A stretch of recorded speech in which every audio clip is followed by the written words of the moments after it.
एक बात अपने जीवन में सदा उतार करो। घर में अगर तुलसी का क्यारा है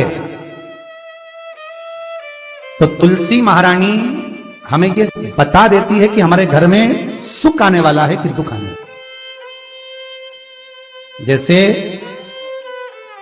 शनि अपना प्रकोप दे रहा है या शनि उतर रहा है, ये किसी से पूछने की जरूरत नहीं पड़ती, अपने आप मालूम पड़ता है।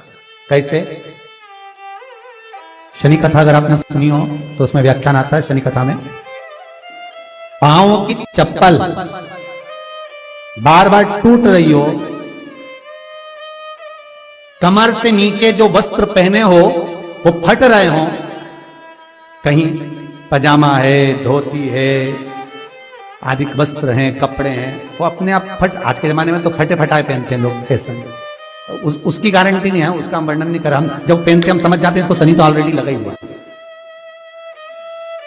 जब उनका घुटना घुटनी सब फटा हुआ दिखता है तो उसमें लग जाता है कि शनि पहले से लग गया बापड़ा, उनके पहने से तो मालूम पड़े। शनि का नियम है, शनि कथा कहती है पांव की चप्पल बार बार टूट रही हो, घिस गई हो, बद्दी टूट रही हो, कुछ कर रही हो, और अगर कमर से नीचे जो वस्त्र पहने हो वो अपने आप फट रहे हो, समझ लेना कि शनि पांव से प्रवेश कर रहा, मतलब अपनी प्रखरता शनि दिखा रहा। किसी मंदिर में गए महाराज और वहां जाने पर चप्पल चली गई तो समझ लेना शनि की कुदृष्टि अब पड़ना बंद होना चालू हो गया। कितना सुंदर कहा है महाराज। जूता चप्पल आज के जमाने में तो फैशन हो गई साहब, घर की चप्पल अलग होती है, बाहर की चप्पल होती है। लोग घर में चप्पल किचन तक में पहन के जाते हैं। अरे पानी ले जाओ सीओर से। रसोई घर में लोग चप्पल पहन कर जाते हैं, जहां भगवान का प्रसाद बन रहा है, जहां अन्नपूर्णा निवास कर रही है, और पूछो तो किचन की चप्पल है तो माथे पे रख लो। तुम अपनी मां को जरूर देखना है एक बार, वो बूढ़ी मां कितनी बार किचन में चप्पल पहन कर गई, मुझे जरूर फोन कर बताना। बूढ़ी मां रसोई घर में आज भी बिना चप्पल के जाती है, और बहुओं की कहीं एड़ी नहीं फट जाए, ठंड नहीं बैठ जाए, इसलिए ये रसोई घर तक में चप्पल पहन कर जाती है। सूर्य नारायण की कथा पढ़ना, शनि महाराज की कथा पढ़ना और गरुड़ पुराण की कथा पढ़ना, जिन जिन कथाओं का हम व्याख्यान करें उसको पढ़ना जरूर हो। क्या लिखा है? घर के अंदर जब चप्पल जाती है, रोग, बीमारी, कष्ट, तकलीफ चालू हो जाती है। तुमने चप्पल क्यों पहनी? ठंड नहीं बैठ जाए, रोग नहीं बैठ जाए। घर के अंदर उतना बढ़ गया, एक कालीन बिछा दो, एक दरी बिछा दो, मोटा आसन बिछा दो जिस पर तुम चल लो। जरूरी है, कई कई लोगों को हमने ये भी देखा कि कालीन पर भी चप्पल पहन के चलते, और ब्राह्मणों को भोजन परोस रहा है, गुरुजन को भोजन परोस रहा है, ठाकुर जी की थाली बना रहा है, ठाकुर जी का थाल लगा रहा है, तो भी चप्पल है पांव। सब्सक्राइब करें हमारा चैनल वास्तु। तेरा क्या होगा जी? आइकन दबाएं ताकि आप अपडेटेड रहें कालिया हर एक वीडियो से। क्या होगा विचार तो करो। देह पड़ी रह जाए यहीं पर, फिर कुंडल और नगीना क्या, हरि नाम नहीं तो जीना। हमारे हर एक वीडियो से। अभी भी सुधर जाओ रे, अभी भी सुधर जाओ, नहीं सुधरो तो सिधर जाओ रे, या तो सुधरो नहीं तो सिधरो, थोड़ा सुधरो। रसोई घर में अन्नपूर्णा रहती है। रसोई घर में शिव महापुराण की कथा कहती है जब भगवान शंकर को मां जगत जननी भोजन करा रही थी, शंकर जी ने वर मांगा था अन्नपूर्णा का।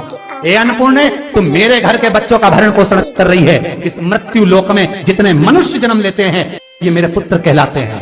तो अन्नपूर्णा ने कहा चिंता मत करना भोलेनाथ, जिस जगह पर एक स्त्री, बेटी, कन्या या घर की बहू या बूढ़ी मां भोजन बनाएगी, उस जगह पर मैं अन्नपूर्णा उसके शरीर में प्रवेश करूंगी। रसोई घर नहीं होगा, वो मेरा और तुम्हारा मंदिर कहलाएगा।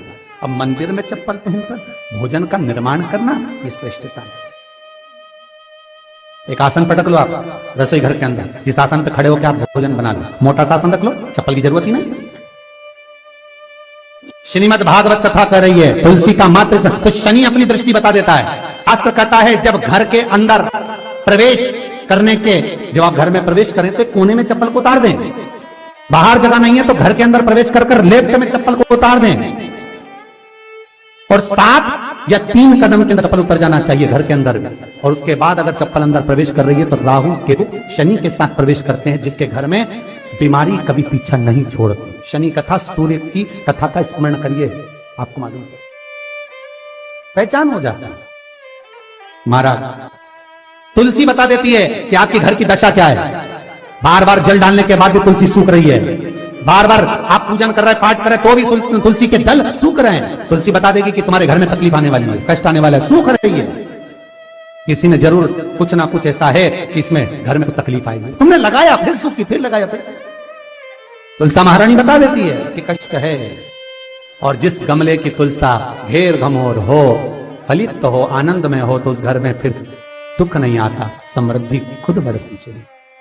जिन शंकर भगवान को आप जल चढ़ाते हो, जिन ठाकुर जी से आप लाड लड़ाते हो, जिन भगवान कृष्ण का आप स्मरण करते हो, राधा रानी का आप नाम जाप करते हो, जिस परमात्मा का आप भजन कर रहे हो, कीर्तन कर रहे हो, नाम जाप कर रहे हो, नाम स्मरण कर रहे हो, उससे तुम्हारा एक संबंध होना चाहिए, एक रिश्तेदारी होना चाहिए। और उससे जब तुम्हारा कोई संबंध रहेगा, उससे जब तुम्हारी कोई रिश्तेदारी रहेगी,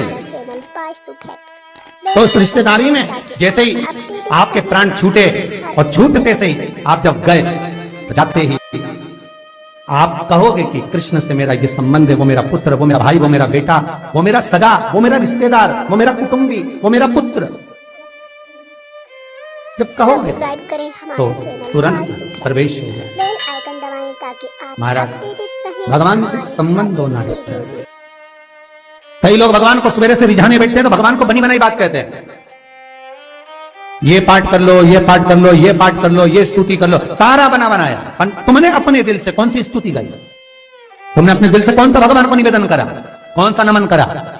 बस सवेरे उठना है, नहाना है, भगवान के सामने जाना है, भगवान को नहलाना है, कपड़े पहनाना है, अगरबत्ती लगाना है, थोड़ा सा शक्कर का भोग लगाना। इतने सारे देवी देवता, शंकर जी, राम जी, गणेश जी, सारे देवता, और 2 खुरमा लेके आए, 1 बालूशाही लेके, 2 मठरी लेकर आ गए, 1 मठरी लेकर आ गए, और भगवान को इतनी सी कटोरी में रख दिया।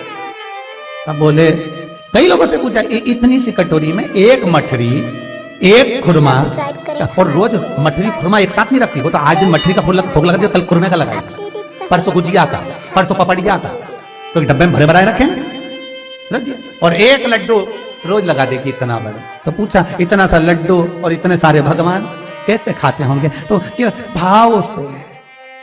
तो हमने कहा, तुम भगवान को क्यों? बहुत दुख है गुरु जी, बहुत तकलीफ है, इतनी तकलीफ, इतना कष्ट है जिसका वर्णन नहीं। इतना बड़ा परिवार, इतना सा पैसा आता है घर में, कहां रहे? तो मैंने कहा, भगवान के भाव से। जैसे तुम भाव से इतने सारे देवता को इतना सा लड्डू देते हो, भगवान भी तुम्हारे इतने बड़े परिवार में इतना सा धन देता है, भाव से। निर्मल मन सो मोहि पावै, जैसा करोगे वैसा भरोगे। और इतनी चतुर माताएं, भोग भी लगाएगी, घंटी भी हिलाएगी, जल भी छोड़ेगी, और तुरंत लड्डू उठा के बच्चों को भी बांट देगी। 5 मिनट नहीं खाने दे भगवान को, 5 मिनट। अच्छा, शंकर जी सोच रहे थे कि पहले गणेश जी खा ले, इसके बाद मैं ले लूंगा। गणेश जी, शंकर भगवान ने पाया तो राम जी सोचा, अभी मैं भी पालूंगा, अभी थोड़ी देर एक करके खाएंगे, इतना लड्डू है तो धीरे धीरे कटोरी खसकाएंगे, फिर खाएंगे। अब इधर शंकर जी बैठे, राम जी इधर कुल देवी, इधर देवता, इधर पितर देवता, इधर ये देवता। हमारे घर के मंदिर में देखना, सारा देव देवता, यहाँ तक भगवान तो यहाँ स्वामी समर्थ देव, तो यहाँ पर ये देव, तो वो पांडुरंगा, तो वो हरि विठल, तो वो देवी आई माता, तो सब दूर होते। अब ये कटोरी खसकती उधर जाए तो आधा 1 घंटा तो लगे, इतना सारा देवता खाने में। लड्डू एक, कोई 2-4 कटोरी होती तो बांट लेते। अब 1 लड्डू इतना सारा देवता में जाने में तो दो समय तो लगेगा। और मालूम पड़े सब इंतजार में, लड्डू के इंतजार में बैठे।